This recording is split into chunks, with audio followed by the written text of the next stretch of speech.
Bismillahirrahmanirrahim. Assalamualaikum warahmatullahi wabarakatuh. Halo sahabat-sahabat Virka dimanapun yang sedang berada, selamat malam, salam sejahtera untuk kita semuanya teman-teman. Baiklah, di edisi Virka kali ini Virka berada di wilayah Malang, Jawa Timur ya. Dan malam hari ini saya cukup tertarik ingin mengeksplor keberadaan sebuah gedung tua bangunan Belanda, yang dimana di bangunan Belanda ini dulunya pernah disinggahi oleh Bung Karno. Bahkan beliau diceritakan pernah menginap ya di bangunan tua yang akan kita eksplor pada malam hari ini. Dan ini adalah sebuah villa Bella Vista, yang dimana di villa ini dulunya juga pernah dijadikan sebagai rumah sakit darurat ya pada masa penjajahan Jepang.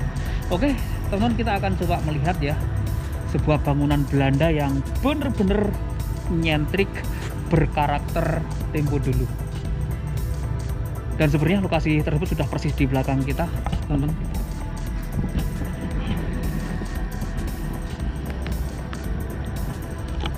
Nah seperti ini kalau kita perhatikan ya dari sisi sampingnya, sebuah bangunan Belanda yang sudah puluhan tahun terbengkalai,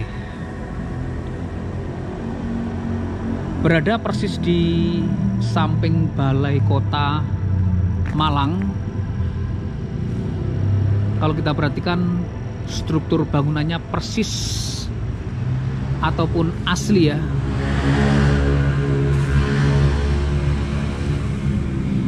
sebuah bangunan yang berdesain Eropa. Bisa kita lihat terdapat beberapa aksen bangunan yang melengkung-melengkung yang seperti ini, yang kental banget ya dengan karakteristik bangunan Eropa. Oke teman-teman, kita akan coba masuk ya, melihat seperti apa sebuah villa yang pernah disinggahi oleh Presiden Republik Indonesia yang pertama, Bapak Soekarno ya. Dan nama villa tersebut adalah itu teman, Bella Vista. Baik, kita akan coba cari akses masuknya ya dari pintu yang berada di sebelah sini.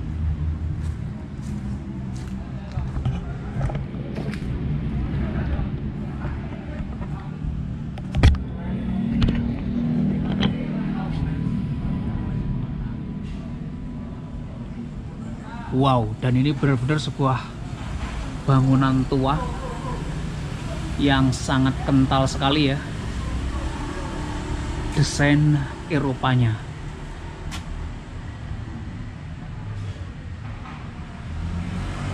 Keren banget teman. Jadi memang bangunan ini terletak persis ya di samping dari Balai Kota Malang, sehingga jam segini pun masih terdengar sangat ramai. Baik, kita coba mundur ke belakang ya, melihat bangunan ini dari arah sini. Nah seperti ini teman-teman, sangat keren sekali bangunan yang luar biasa ini ya.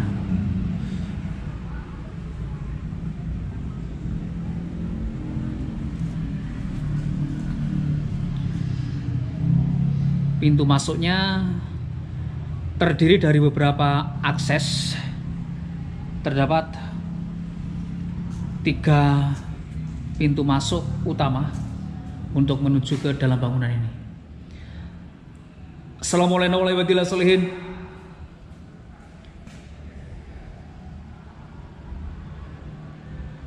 Kalau saya perhatikan plafonnya pun sepertinya pernah diremajakan teman. Bangunan yang sangat klasik ini ya, yang sangat original banget. Kalau kita perhatikan dilihat dari desain jendela-jendela yang seperti itu, teman-teman. Pintunya tinggi-tinggi, jendelanya pun juga gitu ya. Didukung dengan desain yang melengkung-melengkung seperti itu, sangat kental banget. Seperti bangunan-bangunan pada masa Belanda tempo dulu. Memang saya tidak mendapatkan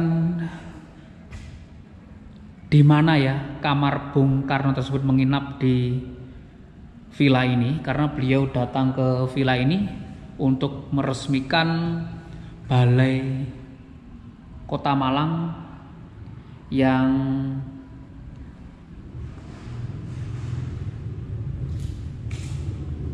beliau ke sini itu sekitar tahun 1953. Pada saat beliau meresmikan alun-alun Tugu Kota Malang ya. Disebut beliau pernah menginap di villa ini. Memang kalau saya perhatikan di sini terdapat beberapa ruangan-ruangan kamar begitu, teman. Kita coba mulai dari sana dulu ya.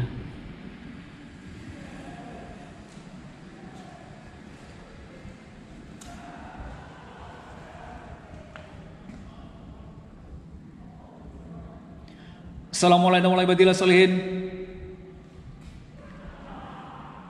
Memasuki bangunan tua yang seperti ini, meskipun masih terdengar riuh ramai ya di luar bangunan ini, tetap saja saya geriang-geriang, teman.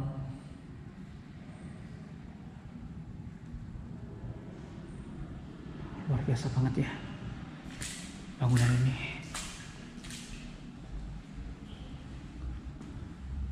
Wah, jadi ini terkoneksikan atau tembus ke pintu masuk yang lain. Jadi pintu masuknya juga bisa diakses dari sisi yang berbeda, teman. Dan ini becek banget ya. Kalau kita perhatikan ubin yang kita pijak ini ya, sangat identik dengan ubin-ubin pada masa lalu. Nah, ini kita sudah berada di bagian samping ataupun pintu samping dari bangunan ini.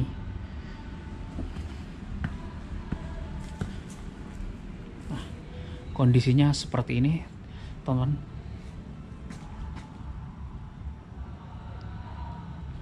Sangat keren sekali. Dan yang saya maksud, bangunan ini memiliki beberapa pintu akses masuk menuju ruang utama. Di antara salah satu pintunya adalah ini. Nah, ini, teman.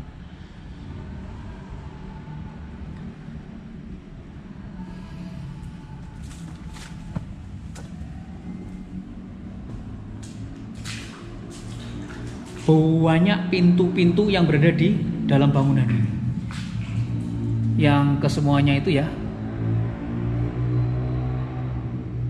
menghubungkan antara ruangan satu dengan ruangan yang lain.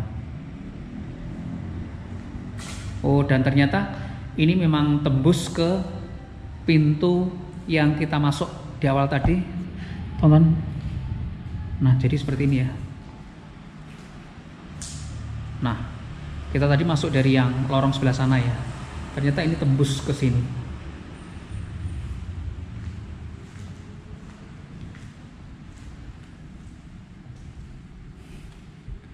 Waduh, dan ini lorong lagi.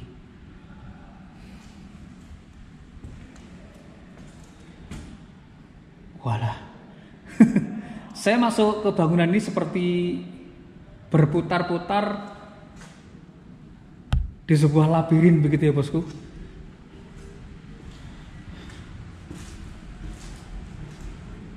Nah, bisa diperhatikan ubin yang berada di bawah ini, teman. Jadi masih original ya.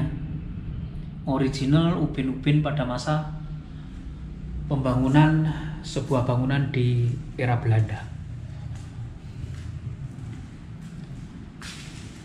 Dan ternyata di sini ada sebuah kamar yang cukup besar. Baik, kita masuk saja. Plafonnya pun masih sangat original ya, teman. terbuat dari lembaran-lembaran papan.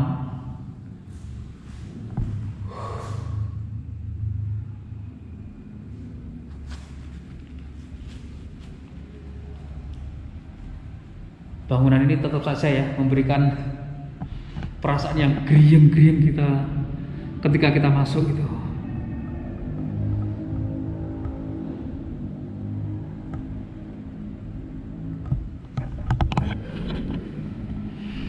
Jadi bangunan-bangunan yang bersejarah seperti ini memang seharusnya menjadi sebuah bangunan cagar budaya begitu ya teman-teman, karena bagaimanapun juga bangunan-bangunan yang seperti ini menjadi salah satu bangunan yang menjadi saksi bisu atas sebuah proses bangsa dan negara kita sehingga bisa menjadi sebuah bangsa yang besar seperti sekarang ini. Tentunya di bangunan ini juga menyimpan banyak memori-memori ya, kegiatan-kegiatan masa lalu yang tetap saja energinya tertanam di lokasi ini.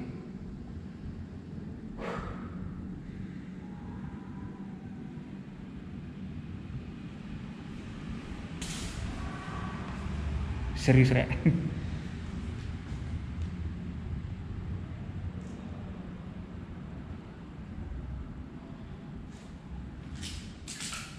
Lumayan merinding ya masuk lokasi ini. Baik, kita lanjut eksplor saja.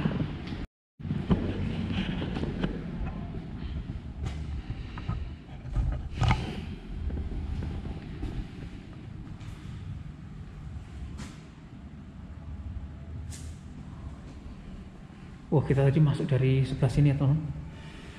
Walah, dan jujur ya, aku semakin kesini aku semakin merinding.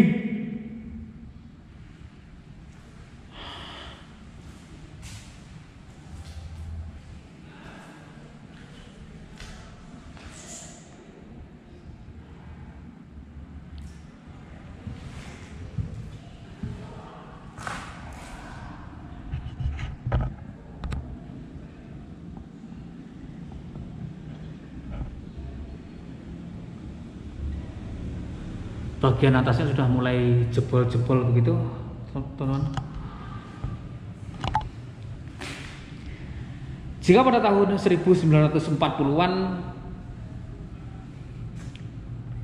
villa ini pernah dijadikan sebagai rumah sakit darurat ya oleh Jepang, yang dimana rumah sakit tersebut beroperasional ya menggunakan bagian bangunan ini. Nah ini ya, yang ada celekongannya itu, ini dulu dijadikan sebagai tempat rumah sakit daruratnya, yang ada airnya ya. Jadi di sini tuh menggenang air yang cukup dalam, teman-teman, yang dijadikan sebagai tempat ataupun ruangan sumber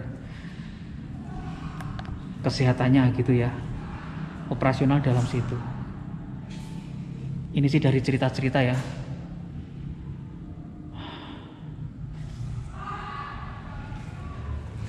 Namun memang lokasi ini di jam segini masih banyak ya orang-orang yang nongkrong di luaran situ, sehingga suara ramai masih terdengar dengan riuhnya begitu.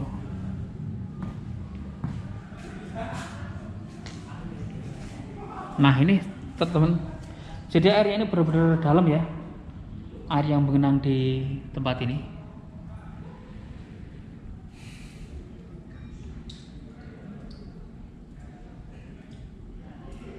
Keren banget, banyak jendela-jendela begitu. Kemudian di bagian sini ya, di ruangan sini tuh, bagian belakang sini itu terdapat beberapa ruangan-ruangan lain, kamar-kamar kecil yang seperti ini.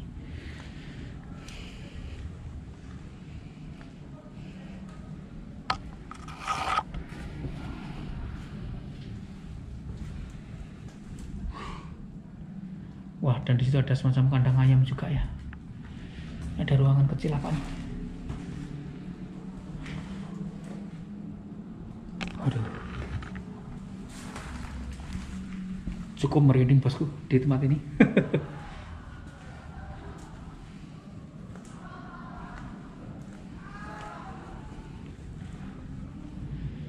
Dan suara yang berada di depan sana itu ramai banget. Oh, jadi di bagian sini itu dulunya merupakan area dapur ya. Area dapur dan beberapa ruangan lain yang entah ini dulunya fungsinya untuk apa. Dan ini ada semacam umbi-umbian yang cukup lebar daunnya ya, seperti ini. Keren sih.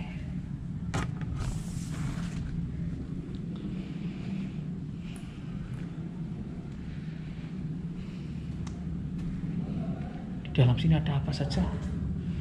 Oh, ternyata di dalam situ terdapat beberapa barang-barang lain yang sebenarnya bangunan ini juga dipakai ya oleh warga masyarakat yang memfungsikan bangunan ini. Baik, di sini ada beberapa ruangan lagi, kamar besar-besar yang seperti itu.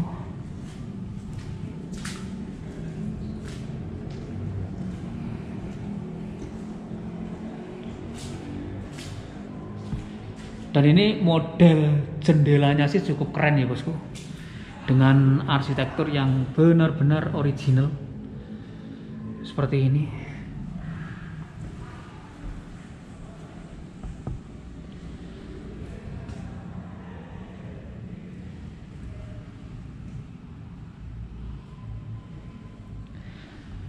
Dan sebenarnya ruangan yang berada di tengah-tengah ini ya merupakan ruangan utama, yang dimana ruangan ini banyak sekali pintu-pintu yang menghubungkan dengan bagian yang lain ya. Pintunya besar-besar, di situ pintu, di situ juga, dan di situ itu akses masuk ya dari depan. Jadi kita berada di tengah-tengah dari bagian bangunan ini.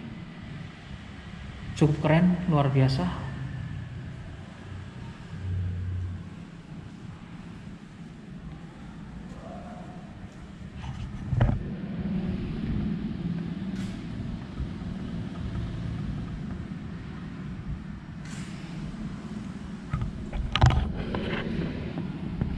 Baiklah teman, jadi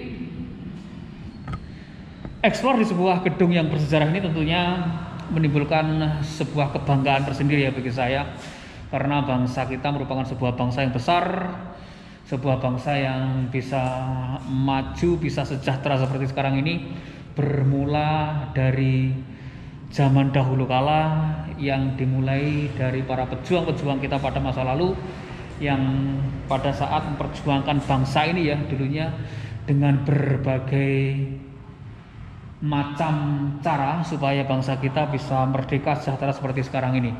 Dan bangunan-bangunan Belanda seperti ini merupakan seperti yang sudah saya sebut ya, merupakan saksi bisu atas perjuangan para pahlawan kita, yang seharusnya bangunan-bangunan ini bisa menjadi ataupun bisa dijadikan sebagai bangunan bersejarah yang bisa terus dipelajari oleh generasi penerus bangsa. Historis akan keberadaan sebuah bangunan, terutama itu ya bosku. Aku sih sangat berharap bangunan ini bisa dijadikan sebagai bangunan cagar budaya begitu ya. Baiklah sahabat, dan sepertinya saya akan mengakhiri eksplorasi saya di tempat ini. Terima kasih untuk sahabat-sahabat semua yang sudah nonton video saya kali ini hingga tuntas. Akhir kata, wassalamualaikum warahmatullahi wabarakatuh, dan sampai ketemu lagi di video-video saya berikutnya.